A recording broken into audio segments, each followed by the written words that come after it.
I'm Dom Nicholls, and this is Ukraine, the latest. Today, as the latest round of so-called peace talks breaks down after just 2 hours, we speak to our correspondent in Geneva to find out what happened. And we ask why the International Paralympic Committee has decided to allow Russian and Belarusian athletes to compete at the Winter Olympics under their national flags. Plus, we speak to our resident Russia watcher and ask him to interpret the latest machinations from the Kremlin over Geneva, Navalny, Telegram and cucumbers. Bravery takes you through the most unimaginable hardships to finally reward you with victory. Russia does not want peace. Erstens, wir verteidigen mit unserer Hilfe für die Ukraine auch unsere Freiheit und unsere europäischen Werte. If I'm president, I will have that war settled in one day, 24 hours. We are with you, not just today or tomorrow, but for 100 years. Nous ne pouvons pas, comme Européens, laisser gagner la Russie en Ukraine. Nobody's going to break us. We're strong. We're Ukrainians. It's Wednesday, the 18th of February, 3 years and 361 days since the full-scale invasion began. And today I'm joined by our executive editor for audio, Francis Dearnley, Brussels correspondent Joe Barnes, dialing in live from the peace talks in Geneva, and Russia expert James Kilner. I started by going straight to Geneva for the latest from the peace talks. Joe, you're there in Geneva, the Intercontinental Hotel, I believe. What's happened this morning? So the Russian delegation entered about 9:30 a.m. and then less than 2 hours after that, the talks were over. I was sat in the lobby and I saw lots of movement. I saw Vladimir Medinsky walk down the stairs and head for the exit or the entrance, whatever variation you use at a hotel. And then at that point, he made clear to some Russian journalists who I later sort of was told, he described the talks as tough but businesslike. And then Rustem Umerov, Ukraine's chief negotiator, he came down. I saw him and I happened to be on my own in the hotel lobby at that point and gave him a wave and went, "Mr. Umerov, it's Joe Barnes from the Daily Telegraph. Can I have a quick word?" And he just waved and smiled and walked past me. But do not fear, he was on his way to brief some visiting Ukrainian journalists who had been invited into the hotel, and I managed to smuggle my way in. And he basically delivered the same line in a different variation as what Medinsky had said. Look, talks have been tough. We were talking serious business. We're getting somewhere and we're going to meet again. That was his underlying message. And then Zelensky also came out. He gave a short briefing to journalists in Kyiv and elsewhere. And he basically said, look, negotiations were not easy. So we've got this narrative of overnight, they were described as tense, and that mood has continued. But what I think we should drill into is what was actually being spoken about. And the talks essentially broke off into two formats. One part was a political discussion. That was on the future and the fate of the Donbass, especially the Ukrainian-held Donbass territories, the Zaporizhzhia nuclear power plant, and then the future of any security guarantees. That was the political room. That was Vladimir Medinsky and I assume Rustem Umerov speaking. But then there was a second room, a military technical room, which is where the progress seems to have been made. And actually, I spoke to a Ukrainian official involved in those talks, and they were telling me, actually, look, we are close to a deal on essentially the technical aspects of what happens when a ceasefire is agreed, in terms of the withdrawal from the front. How do we disengage? How do we monitor a ceasefire? What do we do in that? But then they went on to say, look, what is the use of a technical deal if we don't have a political one? So on one hand, we've got progress on what happens after a ceasefire, but we've got no progress. We're still in the same sort of logjam, dead end, because essentially Russia is refusing to drop its demands for the entirety of the Donbass, even the Ukrainian-held land, when I sort of get the feeling from the Ukrainians that they would agree to a ceasefire straight away, as long as it was on that line of contact. But it's been a really interesting 2 days here in Geneva, which has been sort of this extraordinary 2 days of shuttle diplomacy from here. On one hand, you've got Steve Witkoff and Jared Kushner hosting talks between Ukraine and Russia to end the largest ground war since the Second World War. And then on the other hand, you've got these separate talks between Iran and the US on stopping Iran from acquiring a nuclear weapon. They weren't in the Intercontinental, those talks, but they were close by, but they were essentially being led by the US delegation here. I don't know if you've got any questions, or maybe that's the better way rather than me rambling on. Yeah, well, yeah. I mean, we hear that officials from Germany, Italy and the UK sort of muscled their way in, shouldered their way in, demanding to be part of it, not sidelined or overlooked. Did that happen? Did you see them sort of pitch up and try to sort of, sneak in the tradesman's entrance? I think that I've seen that. I've seen tweets and suggestions that they had muscled their way in and demanded a place at the table. But I think that is probably a slight bending of the reality of what happened. Yesterday, I was speaking about Jonathan Powell and Steve Witkoff having breakfast together. Steve Witkoff didn't look like he was interrupted by Jonathan Powell. He looked like he had invited him to be there. And in fact, last night after the talks broke up, Steve Witkoff went to have dinner with Jonathan Powell and these European officials from France, Germany, Italy and Switzerland at the Four Seasons Hotel down the road in Geneva. So I think far from muscling their way in and coming in uninvited, as it was suggested on social media, they were actually here at the invite of the Ukrainians, of the Americans. So yeah, maybe not muscling in the right way, but they were here and they were being well briefed. At one point, I saw one of Ukraine's top negotiators coming down to speak to Jonathan Powell's team of diplomats, literally just after the talks had broken up, and sort of giving them a run for a blow by blow of what happened. So they are being as well briefed as people inside the room. So what's your spider sense telling you, Joe? Are the Europeans part of these quote-unquote peace negotiations, or are they still very much on the sidelines? So in terms of direct involvement at the negotiating table, they're clearly not. What we saw, I've not been in the room, because apparently I did ask to go up and visit it, but apparently people are still working in there. So I'm going to try before I have to catch a cab to the airport. Taking all the bugs out. Yeah, well, exactly. At the table, you had Steve Witkoff, top of the table, next to Switzerland's foreign minister, who is hosting the talks as this sort of the hosting party. Then on either side, you had the Russians and Ukrainians. So it's clear that the Brits and the other Europeans aren't involved at that level. But what they are involved in is that sort of secondary path where the Ukrainians and Americans are speaking about security guarantees and the like. And that is where the Europeans are very much involved. So they have the right to sort of the information in the room as much as anyone else, because ultimately they're the ones that are going to have to be changing or editing or ultimately deploying troops to Ukraine, depending on how the wider ceasefire deal takes shape. So now the blame game starts, I suppose. Both sides desperate not to be held by Donald Trump as the reason the talks ended so abruptly. Have they already started positioning themselves? No, quite interestingly, we have a mini information truce.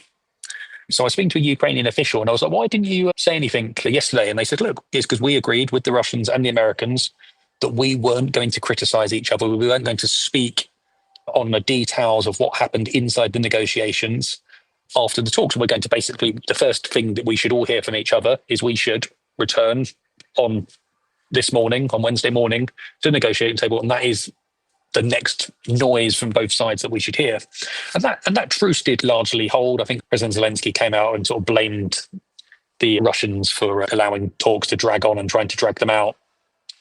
But largely between the two negotiating teams, that truce held. And I spoke to the same official after the talks wrapped up today, and they said, look, that agreement is still in place. So I don't think we are going to get too much criticism from either side until both chief negotiators, Umarov and Medinsky, get to speak to their principals, Zelensky and Putin, and basically debrief them and say, look, where do we go from now?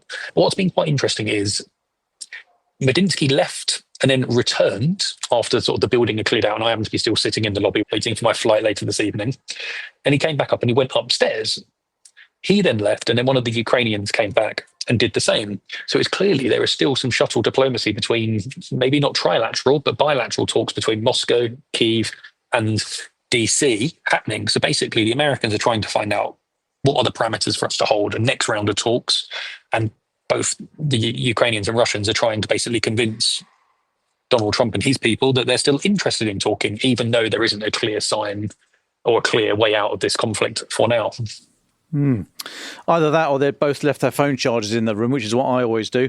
But mini information truce, that's the most positive thing I think I've heard from these peace negotiations, well, through any rounds, because that is a sign of a grown-up negotiation, in my opinion. Francis, what's your reaction to Geneva? Well, surprise, surprise, nothing came of it. Something that struck me speaking to people over the last couple of days is how many informed individuals actually believe that these peace talks are meaningful. It seems that there has been a lot of cut through as to the idea that we are very, very close to a meaningful negotiated settlement. And that is obviously very troubling because that will stall support for Ukraine and it will stall efforts to try and see Moscow put more in the dock, as it were, and actually have a meaningful discussion that brings things to a close. A lot of other people seem to be quite shaken by this and think, well, what does this mean? Does this mean now that the war is going to continue? The war is continuing the whole time, as we're going to hear later on in terms of the battlefield. So that's a key takeaway for me from all of this, really, is that this is something people are still thinking is actually a meaningful negotiation, unless, of course, you're inside Ukraine or the Kremlin or are listeners to this podcast. Now, let's turn to our resident Kremlinologist, James. A lot going on at the moment. Donald Trump's attention is being diverted. You've got midterms just around the corner in diary terms. You've got Iran, the build-up there. So actually his attention is looking elsewhere. Do you think Russia sees that their window of opportunity for getting something done here is closing, and hence they might have come to these talks with a little bit more willingness to actually produce something than we've seen in the past? What's your takeaway from Geneva? Hi, Dom, Francis and Jay. Well, okay, so it's been a pretty muted reaction in the Russian media, which, as we keep describing accurately, is a mouthpiece for the Kremlin. They quote Vladimir Medinsky, he's the leader of the Russian delegation, as calling it difficult but businesslike. So, I mean, it's a good question, Dom. I mean, my sense is that seeing Medinsky head up the delegation again is an important point. He was involved last year, and he was involved initially in the 2022, was April 22 talks in Istanbul, but he wasn't involved in the Abu Dhabi talks earlier this year, which did generate a prisoner swap and did generate a very short-lived energy ceasefire, targeting energy installations in both Ukraine and Russia. That was only a very short-lived ceasefire, but nonetheless. So seeing Medinsky back, I would say, is an important point. Now, he is an aide for Putin, a presidential aide, but he's also very much used by the Kremlin, by Putin, to push their propaganda gimmicks. One of his big projects was rewriting all the textbooks in Russia, editing out history that the Kremlin doesn't like and promoting Trump, etc., etc. That was all part of Medinsky's thing. He heads up a sort of a real-time historical reenactment group. He's considered a clever guy, but he's also considered a bit of something of a lightweight gimmick. So I would say, this is my reaction, that seeing him head these talks again and knowing how he was sent down to Istanbul in April 22 to head talks down there, talks which weren't taken particularly seriously by the Kremlin, I'd say, the attitudes of the Kremlin again towards these talks is one of sort of not disinterest, but not really in the best will in the world sort of thing. I would caveat a bit saying that Kirill Dmitriev, he's the Kremlin's envoy to the talks, and Admiral Igor Kostyakov, head of the Foreign Military Intelligence Agency. Both of those guys were in Abu Dhabi. They were also in Geneva this week on the talks. So mixed signs. I think Medinsky heading it up is a red flag.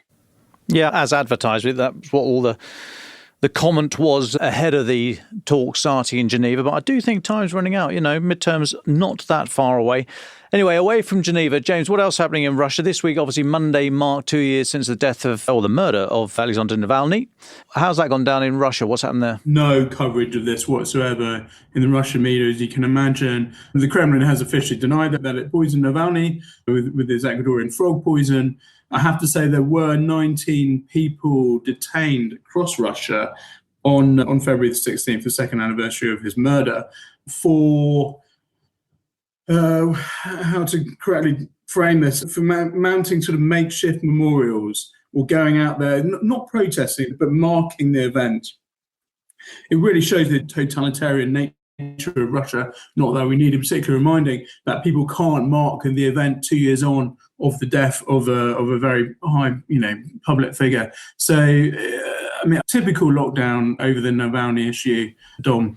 Yeah, and another issue that we've been speaking about recently, we spoke with our correspondent Lily Shanahan last week about Cuba. Russia is supporting Cuba in its hour of need for energy, but that's going to bring it into direct confrontation potentially with the United States, isn't it? Right, yeah, this is an interesting story. So we've got the foreign minister for Cuba in the Kremlin today. He's due to meet Putin, I think, later. I don't think he's met Putin yet, but he met Lavrov earlier. And it seems to me that Russia, the Kremlin, is definitely may be using this as a leverage. As we know, the US have basically put Cuba under fuel embargo. There's been lots of stories about how, since effectively regime changing Venezuela, which had been a major supplier of fuel to Cuba, that Washington wants to sort of, create all this pressure on Cuba and various services, etc., have been failing there. It does seem there were statements, I think, at the end of last week by the Kremlin that they're going to start sending fuel to Cuba in a sort of humanitarian capacity. As you know, Dom, Russia and Cuba are great Cold War allies. Russia and the Kremlin very much see Cuba as an important Caribbean ally. It's still a major destination for Russian tourists, etc., etc. And we now have this sort of quite remarkable sight, I'd say, coming up of the Cuban foreign minister meeting Putin. What Putin says afterwards is going to be interesting. We know that Trump is keen on changing the regime in some capacity in Cuba, which really creates a limited amount of maneuverability, I think, for Putin. If he comes out quite hard against any US intervention or sort of regime change in Cuba, I think that will impact on the Ukraine peace talks and the Russia-US dynamic. So there have been some statements. Peskov, he's the Kremlin chief spokesman. He said that the meeting between Putin and the Cuban foreign minister holds special significance because of the difficult period that friendly and brotherly Cuba is currently experiencing. So quite a strong statement there, which really suggests that Russia may start trying to send fuel to Cuba as promised, which probably won't go down very well at all in the White House, I'd imagine. Well, exactly. It'll be interesting, as you say, to see if Putin actually does say anything about it, because it will be in such a flag to the US administration. I wonder if he will actually come out and make any statement. Telegram, we've spoken of, the Starlink shutdown and the Telegram shutdown as well, trying to push Russian citizens onto the Kremlin's own messaging app, Max. That's taken another turn this week. What's your take on that? And do you think this has anything to do? I've seen some comment that Putin might be trying to mobilise again by stealth or even more overtly, and he doesn't want the society to be able to communicate and talk to each other and perhaps organise in the event of such a mobilisation, hence Telegram. That might be a little bit of a conspiracy theory too far, but what's your take on it, James? Fascinating story, this. So sources, unknown sources, but sort of government sources, have been telling Baza, that's a sort of a quite well-connected Telegram channel, ironically, is saying that Telegram will be blocked from April the 1st. So it does seem that the Kremlin is determined to go through with this. I wonder if you're onto something, if the Kremlin senses that Telegram is actually the breeding ground for any anti-war, anti-Putin sentiment, and the sort of the vehicle that can be used to mobilize this and any nascent opposition against Putin and his war, and just wants to stamp it out. It certainly feels like it's impossible, really, to overstate the sort of pillar that Telegram serves as a communication tool, as a social media tool in Russia. It really is absolutely critical. So to knock it down is a massive play by the Kremlin, and smacks as possibly its biggest censorship project so far in the war. And given it's already been censoring the internet, YouTube, what people can listen to, etc., and read, that's saying something.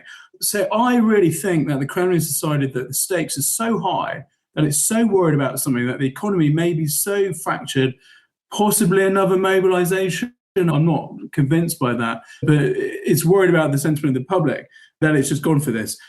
We have to say that there has been stories accurately reported that frontline Russian troops are relying on Telegram to communicate, partly because the Russian military communication kit has been so poor. The Kremlin has come out and said, we're going to ban or block Telegram except for on the front line. So, this is, effectively acknowledgement that this ban on the Telegram is actually going to happen, but a tactile acknowledgement that, it's going to try and ring fence and protect the front line.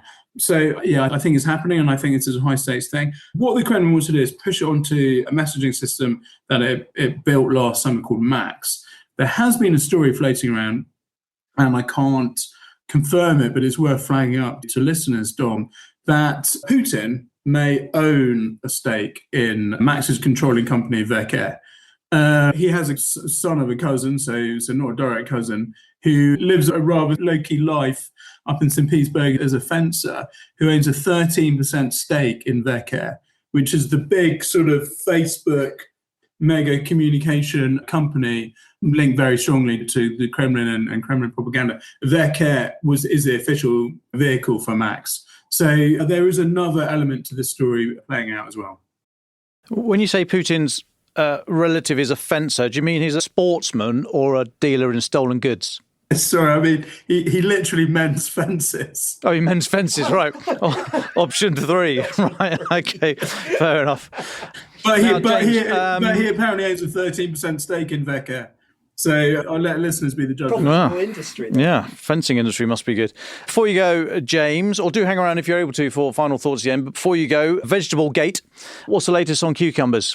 Right, okay, the cucumber story, it actually really does keep playing out, and it's getting a lot of airtime, not just in Telegram in a irreverent way, but also in the mainstream Russian media, which is remarkable. Cucumber prices keep rising. Apparently, they're now costing about 700 rubles for a single cucumber in the regions. I think that's about £7. It seems to go up 2 or 3-fold every week. There's lots of complaints on Telegram about how cucumbers in Russia are 10 times more expensive than cucumbers in Dubai. Russians are very irritated about this. Moscow Pravda, that's the sort of very nationalistic red top newspaper in Moscow, very pro-Kremlin, has been giving away cucumber seeds in its issues. And a very large Russian retailer has said it's going to start growing cucumbers to get in on the sort of profit margins, apparently. Cucumbers are an important vegetable in Russia. They're eaten a lot. They're a symbol of sort of Russian dachas and food and opulence. It's irritating Russians at that sort of level. So there's a cultural element to this whole thing as well as an economic thing. The price rise is linked to the strong winter, lack of labour in fields, etc., lack of planning, the lack of much more interest in the war, and also the sort of wider collapse of the Russian economy. There's a very good quote by a Russian economist earlier this week that likened the Russian economy to being in the death zone, a mountaineer being in the death zone above 8,000 meters, running out of oxygen, but determined to keep going to the peak despite dying, the body literally closing down. This is kind of where the Russian economy is at. And to give you a very quick list of the stories I've been reading about in the last few days, Dom, we've had masses of comment from ordinary Russians on Telegram and even seeping through onto mainstream websites about hugely rising utility bills. Some of these are getting quite emotional, water and gas prices doubling, etc. Obviously irritating ordinary Russians. We've had a list of smaller Russian oil companies going bankrupt. The price of Russian oil has been massively pushed down by sanctions. They're struggling to sell it even to Indians and Chinese. Avtovaz, that's the largest Russian car maker, has said that sales are down, probably going to be down another 15% this year. Every year they drop by 15, 20%. And also there's a Putin car story rolling around. His project to build Russia's version of a Rolls Royce has had to be stopped because it's just too expensive and no one wants to buy it anyway. So the sense is that the Russian economy is really on its knees. At the same time, the Russian central bank is really scrambling around to try and get a grip of it all. It cut interest rates last Friday, I think it was, by 50 basis points down to 15.5%. It's steadily been cut from about 21%, but the interest rate wasn't cut anywhere near as much as business wants to see it. But at the same time, as we know, as we discussed at some great length, inflation in Russia is soaring, pushed by the war, and also by VAT rises that the government has introduced to try and raise money for the war. So the central bank is in an absolute bind. It's got to try and stimulate growth, and at the same time, it has to try and keep inflation under control. Fascinating stuff, from cucumbers to oil companies. Thank you, James. That's the gift you bring. Let's stick on the diplomatic side, on the international side at least. Francis, what have you been looking at? First of all, have you got any reaction to any of the stuff that James has been raising there? Well, nothing quite as important as cucumbers, Dom, but I would just add on the Navalny story, I think it is just worth us taking a moment to recall the first anniversary of Navalny's murder and how much publicity there was around the world relating to that. There were hundreds, possibly even thousands of people who attended his funeral when he died in Russia. And then, of course, there was the commemorations last year around his grave. There were flowers being left, and it was a story, at least. Not saying this was a mass mourning or anything akin to that, but the fact that there's so little recognition of this in the way that James just described, I think is worthy of note, particularly when, of course, British intelligence and others have just released this information about the nature of his murder. I imagine there'll be a little bit of disappointment that there hasn't been more of a pickup of that. But, of course, Navalny, a very controversial figure in Ukraine for issues that we've talked about before, but nonetheless an important one. In terms of other stories, a quick update on sanctions in relation to Belarus.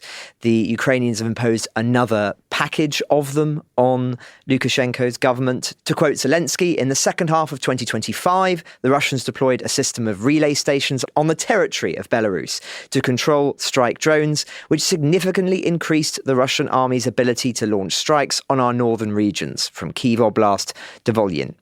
Russia would not have been able to carry out those strikes, particularly against energy infrastructure and railways, without Belarus's assistance. So, punchy words, as we've come to expect. I imagine that we'll get the usual bombast in response from Lukashenko. But nonetheless, I think interesting.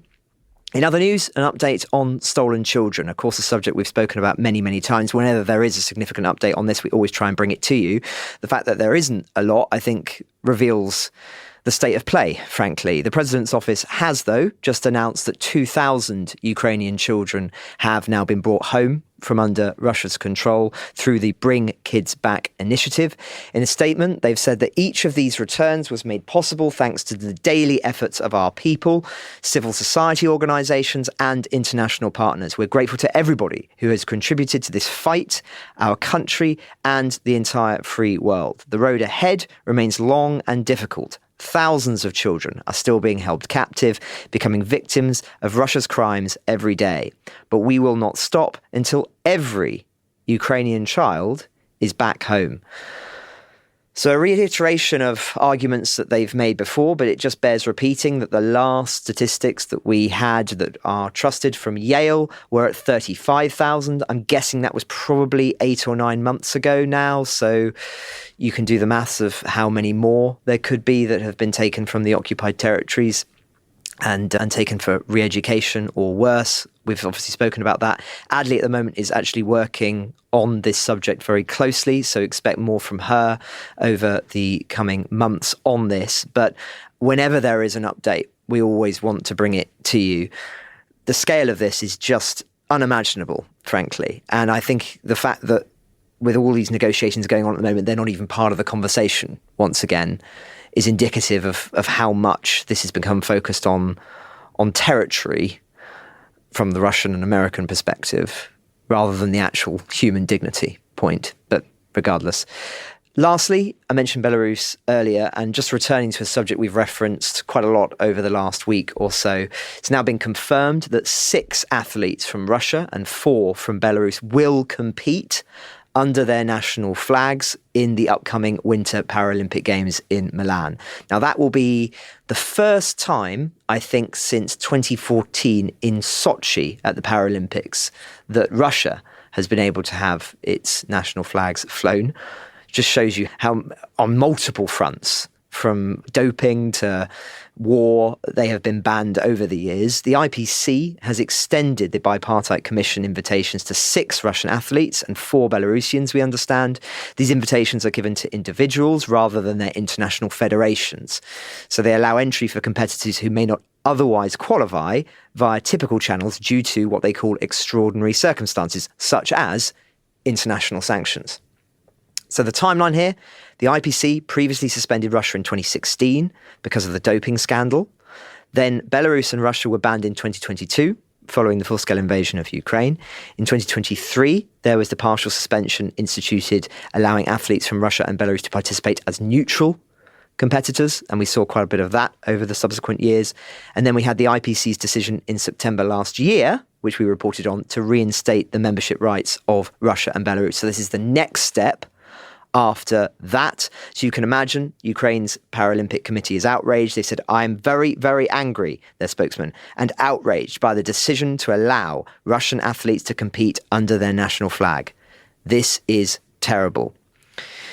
I think it just begs the question, Dom, that we've been asking really the last 2 weeks whilst the Olympic Games have been going on. Why now? Why do this now? What is the justification for this, given that the war is still at such an intense level, is still ongoing? Why are Belarus, why are Russia being rewarded with this? Belarus has just received that extra package of sanctions from Russia. They are still very heavily implicated in this war on multiple fronts. Why are they doing this? Well, we can speculate, as we have, but there is no logical justification for this. Anybody who is arguing that this is trying to bring the sides closer together, it's all guff, I think. This is really a decision made, I think, on assuming that this war is winding down. And as we spoke about earlier on, there is no evidence for that. Yeah, exactly. I mean, what has changed? What evidence has changed? What information has changed upon which the International Paralympic Committee have made their judgment? Interesting. But as you say, they are competing as individuals, not as their national federation. So I presume they are paying their own way to get to Italy, and all their hotel and food and everything they're paying as individuals, I presume, the Russian Federation. It's not quite clear, but I assume, though, that if they're under the Russian flag and the Belarusian flag, that there will be money still being given to them by the states. And it's interesting, what we don't know is why these individuals have been picked. What's been the reason that these particular candidates have been picked out? So more questions than answers on this. Okay, there's not an awful lot to say on the military front, but there are a few things I need to bring to your attention before we wrap up for today. There's not been a huge amount of movement on the ground. Ukraine has continued to push back the Russian advances or whatever in the vicinity of Zaporizhia, Dnipropetrovsk Oblast boundaries. We've been reporting on it for a few days. This comes after the Starlink switch off and Telegram and what have you. I've said I think this is more Ukraine reclaiming or taking back land that had been considered to be under Russian control, but probably wasn't. It might have been 2 or 3 individuals dashing forward and the lines on the map change. It's all very confusing, but it's thought Ukraine is taking advantage of the confusion that's been caused by the Starlink shutdown and is using this opportunity to mop up those small and disconnected groups of Russian troops that are no longer able to coordinate or get resupplied, etc., etc. So my assessment is still that it is still a mopping up operation, mopping up that any Russian opportunistic advance. But I caveat that with the area where this pushback is happening is fairly geographically defined. It is small, it is limited in scope. So it could indicate that whilst it may have started as opportunistic reclaiming of land, perhaps Ukraine is looking to reinforce the success that they've achieved, the relative success that they've achieved, and try and turn it into a more coordinated advance. We will see. But I still think it's small and opportunistic rather than anything broader than that. Certainly, the data, I think, would back that up. The data show that Ukraine has recaptured territory at its fastest pace in nearly 3 years. Ukraine regained 78 square miles. Was that about 110 square kilometres, something like that, in the 5 days between Wednesday and Sunday just gone. That was equal to Russia's entire advance for the month of December just gone. This is analysis by the Institute for the Study of War, the US-based think tank. They say these Ukrainian counterattacks are likely leveraging the recent block on Russian forces' access to Starlink, which Russian mill bloggers have claimed is causing communications and command and control issues on the battlefield. Now, just on that, there was an interesting point made I saw online by the online media outlet Malcontent News, talking about OPSEC, operational security, i.e. does all this talk, well, our access, the public's access to open source information and maps and all the rest of it, satellite imagery and what have you, does that come at a cost to Ukrainian troops and their security? Basically, does it benefit the Russians? Now, Malcontent News are saying if the information is in the public domain, using that information isn't breaking operational security. But they say what's unusual about this tactical operation that Ukraine is doing down in Zaporizhia, Dnipropetrovsk, OPSEC is more important than it was just a month ago. They say Russian area commanders no longer know, because of the Starlink shutdown, they no longer know where all their forward units are or their status. They say Russian surveillance capabilities have been degraded due to the Starlink and Telegram bans. So in this particular case, the argument that Russian area commanders see and know everything isn't factual. Maybe we are being unhelpful by saying exact movements where and when we think. They don't have that real-time information anymore. The Russian-aligned maps, this is Malcontent News speaking, the Russian-aligned maps are a hot mess due to 6 months of picture reports, particularly from the Pokrovsk area. Let them cook in the juices of their own Kool-Aid. They've said many Russian mill bloggers have been warning for months that this is going to be happening. When we see flag wavers rushing forward, claiming ground, then Russian MOD saying they've taken that village, that leads to all this confusion. And it means that Russian commanders on the ground can't then call in airstrikes and all the rest of it because, according to the Russian MOD, you already hold the land. So they're saying that this was always going to happen. They've overextended. There was going to be a reckoning, and that reckoning has been brought forward by the Starlink shutdown. Malcontent says 4 Russians holding up a flag for a drone who are eliminated 5 minutes later or run for their lives are not proof of territorial gains, but for the Kremlin, it is. Now, just on that, former Australian General Mick Ryan has put out a Substack post titled Starlink Surprise, and he says eventually the shock wears off, responses are developed and counterpunches delivered. This will be the case with the Starlink shutdown. Ukraine will have limited time to exploit the opportunities of the degraded command and control environment now endured by Russian ground forces. We'll put a link to Mick Ryan's Substack in the episode notes for today. Now, yesterday across Ukraine, Russia fired 1 Iskander-M ballistic missile and 126 drones at Ukraine. This comes from Ukraine's Air Force. Air defences intercepted 100 drones, but at least, the missile and 23 drones made it through, hitting 14 locations, killing 5, injuring 30. Most of the dead were in Donetsk, but also Zaporizhia and Dnipropetrovsk. And just finally, a source in the SBU, the Security Service of Ukraine, speaking to friends of ours at the Kyiv Independent, said that an operation overnight on Monday, Tuesday, that's only been reported today, successfully hit a large Russian chemicals plant that supplies the country's explosives production. They say deep strike drones operated by the SBU's Alpha unit attacked the Metafax chemicals plant in Perm Krai. That's a plant that is under international sanctions. It's about 1,500 kilometres northeast of Ukraine, so a very long-range strike. The governor there, Dmitry Makonin, confirmed a Ukrainian drone attack in the region, but did not provide any further details, other than to say that there had been no casualties recorded. So clearly he's not on the Kremlin's narrative, and I think Mr. Makonin is going to be another Russian official we're unlikely to see in front of the press again. Okay, a very quick update on the military front. Now, let's go to our final thoughts. Where should we start? James, what have you got for us on final thoughts? I just want to flag up one issue to listeners. One of my pet interests is the South Caucasus and Central Asia.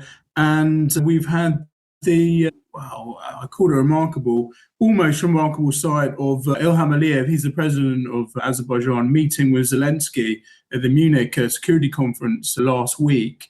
It's really a signal by Baku, by Aliyev, that it is increasingly falling out with Putin and the Kremlin. We know, and we discussed this at some length, that relations between Azerbaijan and Russia really collapsed, have really collapsed since Christmas Day 2024, when Russian air defense systems shot down an Azerbaijani airliner, and subsequently Putin really botched his apology and cleanup and really irritated Aliyev. And we've seen Aliyev meet with Zelensky 2 or 3 times now since that incident. And to put it into the wider FSG context, the wider context of Central Asia and South Caucasus, the leaders in these countries have to be incredibly careful about who they meet and how. And Zelensky is, to put it bluntly, has been pretty much off limits to Central Asian leaders, for example. And so for Aliyev, to me, I think it's the 3rd time since the Russian air defense system shot down the airliner, a big deal. Again, the context is, at the beginning of last week, J.D. Vance was in Azerbaijan and Armenia, the first US vice president to visit Azerbaijan since 2008, the first ever to visit Armenia. So this was a big week, essentially, for Western relations with Azerbaijan. That's what I want to leave listeners with, sort of a movement on the geopolitical front down in Russia's backyard. Thanks, James. Do stay in touch, please. Francis, what do you got? Just a quick one. Shout out to Ian and 40 volunteers joining him on the latest convoy delivery to Ukraine under the umbrella charity of Convoy for Ukraine. Total funds raised since the start of the war to just under £2 million. They're currently delivering 22 4x4 pickup trucks and a minivan, £150,000 worth of medical aid as well to a hospital in Lviv, among other things. And I know many of them are listeners. I just thought I'd give them a shout out today. For more information about them, we'll have a link in the show notes as usual. Thanks, Francis. Well done, Ian and gang. Joe, you're still in the Intercontinental, still got Euro trash in your ears, I imagine, in the lobby. What's the latest there? Anyone still hanging around, or have they all headed off? There's a few people in and out. I can't actually see them because where I've sat to try and get a quiet location to speak to you guys, I can't see the lobby, which is not a problem. No, but for my final thought, I want to go back to what you said, Dom, about the idea of silence being a good thing. There's two ways of looking at this. I am of the opinion, like you, that silence is a good thing. When I covered the Brexit negotiations, people used to always speak about the thing called the tunnel, and that was a very secretive area where the negotiators would enter. They wouldn't speak to the outside world until they saw light at the end of it. This sort of moment feels like, actually, have Ukraine and Russia reached a position where actually it might be worth talking and trying to have a go at brokering a ceasefire, as both of them publicly claim they want to do? Or are they at a situation where they both know that these peace talks have basically run their course, but they are both desperate to keep Donald Trump on side? One, for the Ukrainians, to keep that supply of weapons and intelligence, and for the Russians, their perspective for keeping Donald Trump on side is limiting support for Ukraine in terms of maybe things like Tomahawks. So there's two ways that you could look at that, and I think it's fascinating either way. But I am slightly siding on the fact that I think both of them may see some light at the end of the tunnel, and they want to further explore that with their political leaders back home before they start the abuse. Well, thanks, Joe. Do stay in touch. If there's any more developments during the day, let us know what happens in Geneva. Otherwise, good luck getting that breakfast bill through the Telegraph expenses, and we'll speak soon. Thanks, mate. Ukraine the Latest is an original podcast from The Telegraph, created by David Nicholls. To support our work and stay on top of all of our Ukraine news, analysis and dispatches from the ground, please subscribe to The Telegraph. You can get 1 month free, then 2 months for just £1 at www.telegraph.co.uk/Ukraine the Latest. Deploying cutting-edge technology, we also release Ukrainian and Russian versions of this podcast. These translations retain our voices and delivery so that it can reach listeners in every region of Ukraine and those parts of Eastern Europe where Russian is still widely spoken. Links to those can be found in the podcast description to this episode. You can also now sign up to the new Ukraine the Latest weekly newsletter. Each week, Francis and I answer your questions, provide recommended reading, and give exclusive analysis and behind-the-scenes insights, plus maps of the front lines and diagrams of weapons to complement our daily reporting. It's free for everyone, including non-subscribers. You can find the link to sign up in the descriptions for this episode. We regularly have a Ukraine live blog on our website where you can follow updates as they come in throughout the day, including insights from regular contributors to this podcast. We also do the same for other breaking international stories. If you appreciate our work, please consider following Ukraine the Latest on your preferred podcast app and leave us a review, as it really helps others find the show. Please also share it with those who may not be aware we exist. You can also get in touch directly to ask questions or give comments by emailing ukrainepod@telegraph.co.uk. We continue to read every message. You can also contact us directly on X. You'll find our handles in the description for this episode. As ever, we're especially interested to hear where you're listening from around the world. Executive producers are Francis Dearnley, Louisa Wells and David Nicholls. My name is David Nicholls. Thank you all for listening. Goodbye.